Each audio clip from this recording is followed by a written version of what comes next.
میں آپ یعنی میری طرف سے یہ آپ کے لیے آخری سوال ہوگا، لیکن میں یہ چاہتا ہوں کہ آپ ذرا اس کی مجھے اچھی طرح وضاحت کر دیں۔ مجھے پورا یقین ہے جب آپ عدالت میں تھے آپ نے تحریک انصاف کے وکلاء سے بڑی تفصیلی گفتگو بھی کی ہوگی۔ آپ کا کیا خیال ہے کہ آج کا فیصلہ آ جانے کے بعد ان وکلاء کی اکثریت دوبارہ ہائی کورٹ سے رجوع کرنا چاہ رہی ہے کہ صاحب ہمیں تو وہ ملا ہی نہیں جو آپ نے حکم کیا تھا، اور اگر وہ یا یہ اوپینین چل رہا ہے کہ یار یہ تو ماننا ہی نہیں ہے، تو ہائی کورٹ نے کہا ہوا 1 مہینے میں عدالت یعنی فیصلہ کرو سن کے، تو اس کا انتظار کر لیا جائے بجائے کہ ہم ایک اور ریٹ میں وقت ضائع کریں؟ کون سا اوپینین جو ہے وہ پریویل کر رہا ہے؟ نصرت صاحب، اس میں 2 آپشنز ہیں۔ پہلا تو یہ ہے کہ اس آرڈر کو چیلنج کرنے کا فیصلہ کیا گیا۔ یہ کہا گیا ہے کہ یہ کر لیا گیا ہے جی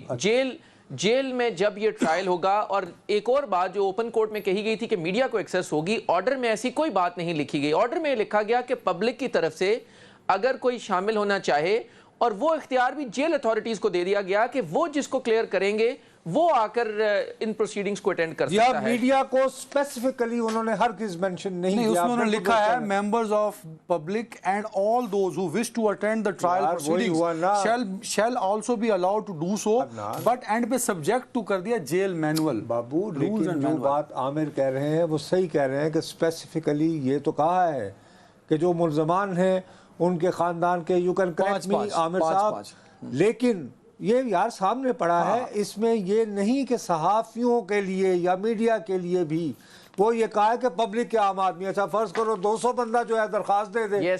تو وہ کہیں جی 100 بندوں کو ہم نے کر دیا ہے subject to jail rules and manual. وہ یار رولز اینڈ مینولز، لیکن یہ تو بات ہے نا اوپن،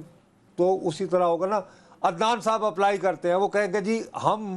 یہ لیٹ سے کہ 10 صحافیوں کا کوٹا ہے جیسے فیملی کے لیے کیا ہے، اچھا جی چلیں صحافیوں کی آپس میں لڑائی کرے گا نا ایز پر رول سر۔ وہ یار پھر کوئی بات ہے، لیکن اس میں میڈیا مینشن ہی نہیں کیا نا عامر، یہ ذرا پلیز ذرا دوبارہ کلیئر کر دیں۔ دیکھیے عام طور پہ ایسی پروسیڈنگز میں بڑا اسپیسیفکلی یہ کلیئر کیا جاتا ہے۔ ہم نے بہت سی پروسیڈنگز کو جب کور کیا، جیسے اب سابق وزیر اعظم نواز شریف کے کیسز کی کل ہیئرنگ ہے، تو اسلام آباد ہائی کورٹ اسپیسیفکلی یہ کہتی ہے کہ میڈیا کے 15 لوگوں کے لیے ہم پاسز بنائیں گے، ان کو رجسٹرار ایشو کریں گے، اجازت ہوگی، وہ اسپیسیفکلی سرکولر جاری کیا جاتا ہے، اور وہ کہا جاتا ہے کہ اسلام آباد ہائی کورٹ جرنلسٹ ایسوسی ایشن کے جو صدر ہیں وہ اپنے 15 نام دیں گے اور اس کو مینشن کیا جاتا ہے۔ اس آرڈر میں کہیں پر بھی یہ مینشن نہیں ہے کہ میڈیا کہ جو ریپرزنٹیٹیوز ہیں ان کو باقاعدہ طور کے اوپر نشستیں دی جائیں گی اور ان کو انٹری دی جائے گی، یہ کہیں پر بھی مینشن نہیں ہے۔ اور وہ آپ نصرت صاحب بالکل درست فرما رہے ہیں کہ اگر 200 لوگ پبلک کی طرف سے یہ اپلیکیشن دے دیں، اور گنجائش کمرہ جو عدالت ہے جو جیل کے اندر ہے، یہ تو ہم نٹی گریٹی میں پڑ گئے نا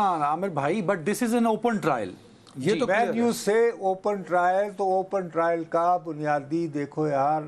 عامر بھیا، آپ کا بہت بہت شکریہ، میں آپ کا وقت ضائع نہیں کرنا چاہتا بحث میں رجنے کے لیے، اپنا وقت ضائع کریں، حاضر لہو ہمارا، آپ کا بہت بہت شکریہ بھیا، آپ اپنا کام کریں، سو کائنڈ آف یو۔ اور میرے بھائی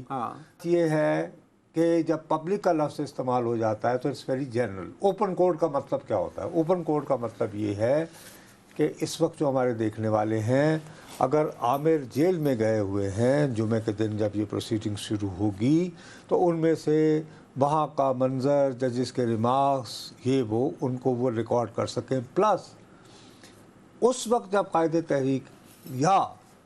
آپ کا اللہ بھلا کرے شاہ محمود قریشی صاحب جب پیش ہو رہے ہوں گے، تو ظاہر ہے کہ وہ گپ شپ بھی تھوڑی بہت ہو سکتی ہے کیونکہ وہ کورٹ میں آئیں گے نا، بیرک میڈیا انٹریکشن ہو سکتا ہے، ٹھیک کہہ رہے ہیں۔ اب اس کے لیے یہ تھا کہ جی اوپن کورٹ کا بنیادی مقصد یہ ہوتا ہے کہ صحافیوں کے ذریعے خلق خدا کو اس کا پتہ چل سکے۔ تو اس میں کیا دیا نا انہوں نے سر، دیکھیں public and all those who wish to, اگر میڈیا اٹینڈ کرنا چاہتا ہے بھیا public and all those, late سے 20 وکلا کہتے ہیں جی ہم نے اٹینڈ کرنا ہے، تو آل دوز